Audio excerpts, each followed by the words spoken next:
Hello বন্ধুরা, good morning. Welcome back to my channel Payel lifestyle. কেমন আছো তোমরা সবাই? আশা করি ভালো আছো। তোমাদের ভালোবাসায় আমরাও বেশ ভালোই আছি। তো চলে এলাম এই যে আবারও অনেক দিনের নতুন একটা ব্লগ নিয়ে। অনেক দিন বললাম এই কারণে, ভিডিও ক্লিপটা অনেক দিন আগের, মানে আজ থেকে প্রায় হচ্ছে 10 দিন আগের ব্লগ এটা। মানে আমি ফোন খুঁজতে গিয়ে পেয়ে গেলাম এই ভিডিও ক্লিপগুলো, তাই ভাবলাম চলো আজকের ব্লগের মাধ্যমে শেয়ার করি। তো বন্ধুরা এই যে দেখো সকালের ব্রেকফাস্ট তৈরি করছি। তো এখানে আলু, পেঁয়াজ, কাঁচা লঙ্কা কুচি সব একসাথে দিয়ে দেখো ভেজে নিচ্ছি। আর পাশেই বসে দিয়েছি সোনাদের দুধ। আর এদিকে দেখো রুটি বানিয়ে নিচ্ছি। মানে সকালটা যেহেতু আমার তাড়াহুড়ো থাকে, তাই আলু পেঁয়াজগুলো আমি পুরো একসাথে দিয়ে ফ্রাই করে নিয়েছি। আর এই রুটির সাথে খেতে কিন্তু বেশ ভালো লাগে। তো চলো ওদিকে বরবাবু ডিউটির সময় হয়ে গেছে, খেতে দিয়ে দিই।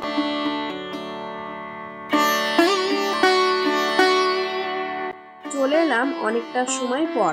বাবুও খেয়ে ডিউটিতে বেরিয়ে গেছে, আমিও কিন্তু একটা রুটি খেয়ে নিয়েছি, কেননা সকালে পেট ভরে খাবার খাওয়া বা ভারী খাবার আমার ভালো লাগে না, তাই আমি একটাই রুটি খেয়েছি। সকাল টাইমটা পেট ভরে খাবার খেলে মানে সারাদিন মনে হয় যেন কাজে এনার্জি পাচ্ছি না, ভারী ভারী লাগে, কেন জানি না।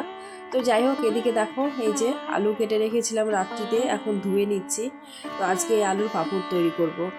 তো কি বলতো, অনেক আলু, মানে অনেক আলু বলতে গেলে ম্যাচের থেকে বাবু হচ্ছে 1 বস্তা আলু কিনে নিয়েছে, কেননা আলুর এখানে দাম বেশি, প্রচুর বেশি। তো ডেলি 2 কেজি 5 কেজি এরকম করে মাঝে মধ্যে কিনে আনার থেকে ও দেখছি একটা বস্তায় মানে পুরো কিনে নিয়ে চলে এসেছে। তো আমি ভাবছি এত আলু কি হবে। তো সেই কারণে দেখো আলুর পাঁপড় দেবো বলে রাত্রিতেই অনেক আলু কিন্তু কেটে রেখেছিলাম। তো এই যে দেখো এখন আলুর পাঁপড় তৈরি করব। তো আলুর পাঁপড়টা একদম খুবই সহজ পদ্ধতি। মানে আলুগুলো ধুয়ে নিয়েছি, আর এই যে জল বসিয়ে দিয়েছিলাম, জলটা গরম হয়ে গেছে, ওর মধ্যে লবণ দিয়েছি, আর এই যে দেখো আলুগুলো দিয়ে দিচ্ছি। তো আলুগুলোকে একটু ফুটিয়ে নেব। আর এমনভাবে সেদ্ধ করতে হবে যাতে আলুটা গলেও না যায়, এমনকি একটু শক্ত থাকে, মানে গোটা থাকে, ভেঙে না যায় আর কি, সেই রকম মানে আইডিয়াতে কিন্তু আলুটাকে সেদ্ধ করতে হবে। এইভাবে কিন্তু আমি আলুর পাঁপড় তৈরি করি। তারপরে এই যে রোদে শুকানোর কোনো ঝামেলাই নেই, একদম মানে কম খাটনিতে ঘরের তৈরি সহজ পদ্ধতিতে আলুর পাঁপড়, তাই না? তো চলো আলুর পাঁপড়টা তৈরি করতে থাকি।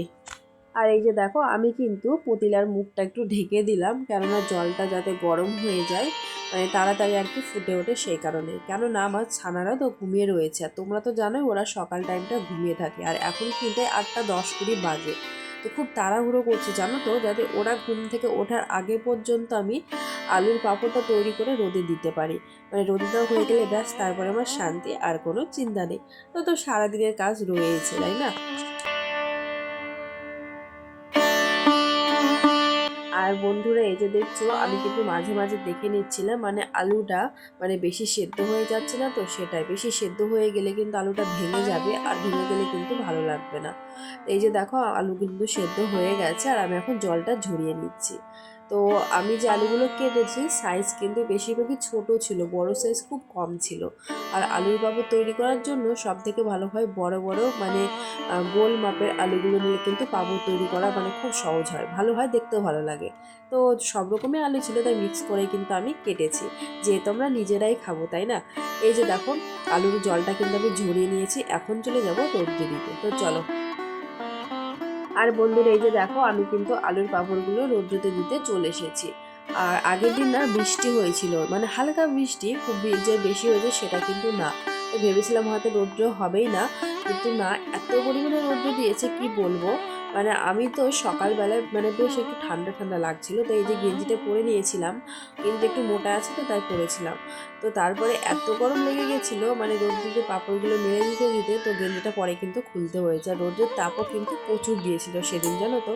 আর তোমাদেরকে তো বলেইছি যে এই বাড়ির কাকিমারা রয়েছে, মানে এনাদের বাড়িতে কাজ করা বা মানে উঠানে কিছু করা খুব একটা পছন্দ করে না। তো সেই হিসেবে দেখো আমি কিন্তু আলুর পাঁপড়গুলো একদম আমার হচ্ছে ঘরের পশুর সামনে রোদ্রতে দিচ্ছি। দেখতেই পাচ্ছ ওদিকের উঠানটা পুরোই খালি রয়েছে, ওদিকে কিন্তু আমি যাইনি। তো আস্তে আস্তে কিন্তু রৌদ্রটা দেখো সরে আসবে, মানে যেখানে রৌদ্র পড়ছে সেখানে ছায়া পড়ে যাবে, আর অপোজিটে রৌদ্র চলে যাবে।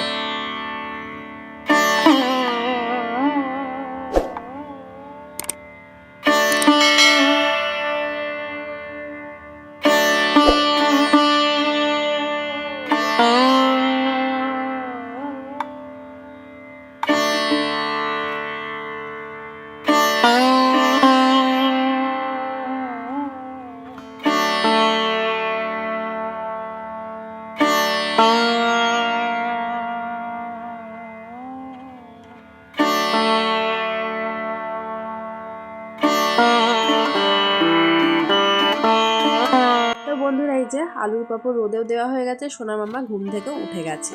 আর আমাদের পাশের রুমের ফ্যামিলি এসেছে, তো এই যে ছেলেটাকে দেখছো ওরাই কিন্তু হচ্ছে মানে পাশের রুমের ফ্যামিলি। তো ওরা এক ভাই এক বোন, মানে ওর দিদিও রয়েছে। তো ওরা না উঠানে খেলছে আর সোনা মাম্মা ভাইয়া ভাইয়া বলছে আর ওদের সাথে খেলতে যাচ্ছে।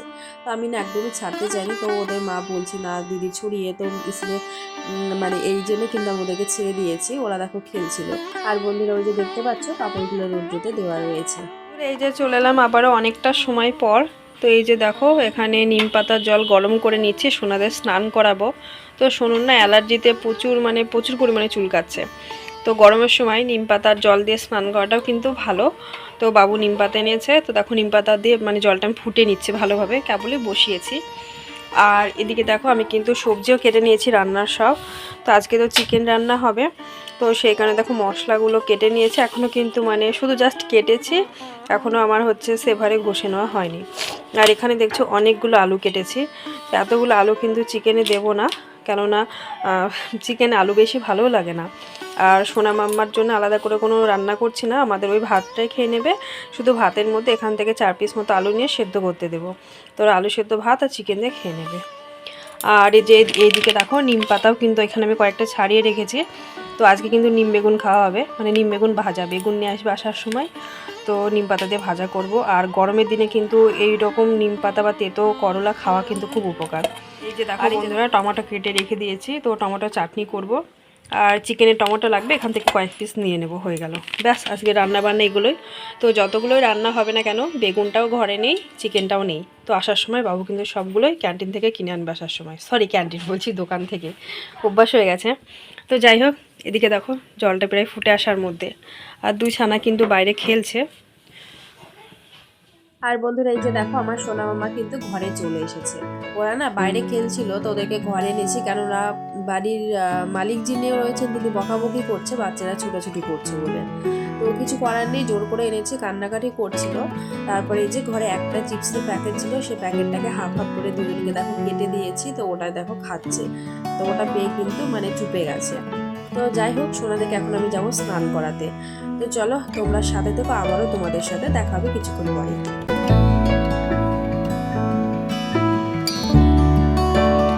সোনাদেরকে স্নান করিয়ে চলে এলাম, তবে আমি কিন্তু এই চিকেনটা রান্না করছি না, রান্না করছে বরবাবু। ও ডিউটির থেকে চলে এসেছে, আর সেই সময়ের মধ্যে কিন্তু সোনাদেরকে স্নান করানো হয়ে গেছে। তবে সোনাদের খিদে পেয়ে গেছিলো, খাওয়ার সময় হয়ে গেছে, কেননা আজকে রান্না বান্না একটু লেট হয়ে গেছে, যেহেতু ও ডিউটি শেষ করে আসার সময় কিন্তু চিকেন এনেছে। তো চিকেনের অপেক্ষায় কিন্তু রান্নাটা বাকি ছিল। আর চিকেনের আগে কিন্তু আমি টমেটোর চাটনিটা করে নিয়েছি, টমেটোর চাটনি আর ভাত আর আলু সিদ্ধ এইগুলো হয়ে গেছে। শুধু নিম বেগুন ভাজা আর এই যে চিকেনটা বাকি রয়েছে। তো এই রান্নাগুলো কিন্তু বাবু করেছে, এমনকি ভিডিওটাও করে রেখেছে। আর এই সময় কিন্তু আমি সোনা মাম্মাকে খাওয়াচ্ছিলাম। একটা কথা কি জানো বন্ধুরা, মানে আমরা দুজনা হাজব্যান্ড ওয়াইফ আছি, আমরা মানে যে কোনো কাজ যে ছেলেদের কাজ ছেলেরা করবে, মেয়েদের কাজ মেয়েরা করবে, এরকম বলে কিন্তু ফারাক নেই আমাদের মধ্যে। মানে কোনো কাজ যদি বাকি থেকে যায়, দেখো আজকে রান্নাটা বাকি রয়েছে, আমি সোনাদের খাওয়াতে বসেছি, বাবু রান্না করে নিচ্ছে। ওদিকে বাবুর যদি কোনো কাজে অসুবিধা হয় সেখানে আমিও কিন্তু হেল্প করি, আমরা দুজনা কিন্তু দুজনকে এইভাবে হেল্প করি। এখানে আমাদের কিন্তু কোনো সমস্যা হয় না। বিয়ের পরে যদি মেয়েদের স্বামী ভালো হয়, স্বামীকে পাশে পায়, তাহলে সেই মেয়েটার জীবনটা কিন্তু অনেকটা সুন্দর হয়, তাই না? তো এই যে দেখো সোনাদেরকে খাওয়াতে বসেছি, আর এদিকে কিন্তু ওদের বাবা একটু চিকেন দিয়েছিল আবার। তো কষা চিকেন হয়ে গেছিলো, ধুয়ে আবার সোনাদেরকে খাইয়ে দিয়েছিলাম। তো সোনারা তো চিকেনটা খেতে আজকাল খুব ভালোবাসছে, মানে নতুন নতুন খাওয়া শিখে যা হয় আর কি। মানে চিকেন দেখলে চিকেন, এমনকি মাছ আসলে হলে মাম্মা ফিস। আর ডিম তো ধরো মানে খুবই খেতে চাই, ডিমের পেটি ঘরে রাখার উপায় নেই, মানে রাখা থাকলে ওরা কাঁচা ডিমটাই বার করে নিয়ে বলবে যে মাম্মা ডিম খাবো।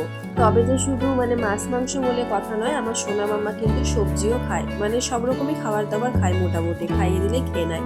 তো ওদিকে দেখো চিকেনটা রান্না হয়ে গেছে, আর এই যে দেখো নিম বেগুনটা এখন কিন্তু ভেজে নেওয়া হবে। তো বন্ধুরা তোমরা এখন যারা ভিডিওটা এই পর্যায়ে এসে দেখছো, চ্যানেলটিকে সাবস্ক্রাইব করোনি, অবশ্যই যদি ভিডিওটি ভালো লেগে থাকে তাহলে চ্যানেলটিকে সাবস্ক্রাইব করে পাশে থেকে যাবে, আর মিষ্টি করে একটা কমেন্ট করে যাবে। সেই কমেন্ট ধরে চলে যাব তোমাদের পরিবারে, তবে অবশ্যই নিয়ম মেনে। আর আমার ইউটিউব ফ্যামিলি ফ্রেন্ডস আর সাধারণ ভিউয়ার্স যারা রয়েছে ডেইলি আমাকে সাপোর্ট করছো, তাদেরকে অসংখ্য ধন্যবাদ ও অনেক অনেক ভালোবাসা আমাকে সাপোর্ট করার জন্য, আমার পাশে থাকার জন্য। আর আর হ্যাঁ, তোমরা আমাকে আরও বেশি বেশি করে সাপোর্ট করো যাতে আমি সামনের স্টেপটা তাড়াতাড়ি পূরণ করতে পারি।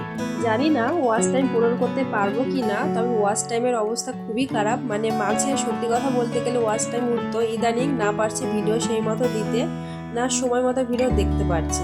তো ওয়াচ টাইমের খুব খারাপ অবস্থা বন্ধুরা, তো তোমরা একটু সাপোর্ট করো, পাশে থেকো। আর এই যে রান্নাবান্না কমপ্লিট, খেতে বসে গেছি। তো এই যে চিকেন টমেটো চাটনি, ওদিকে দেখো নিম বেগুন দিয়ে খাচ্ছি, আর দুপুরে রুটি বেজেছিল। তো বন্ধুরা চলো আজকের খাওয়া দাওয়া দিয়ে ভিডিওটা শেষ করছি। ভালো থেকো, সুস্থ থেকো, দেখা হবে নতুন কোনো ব্লগে।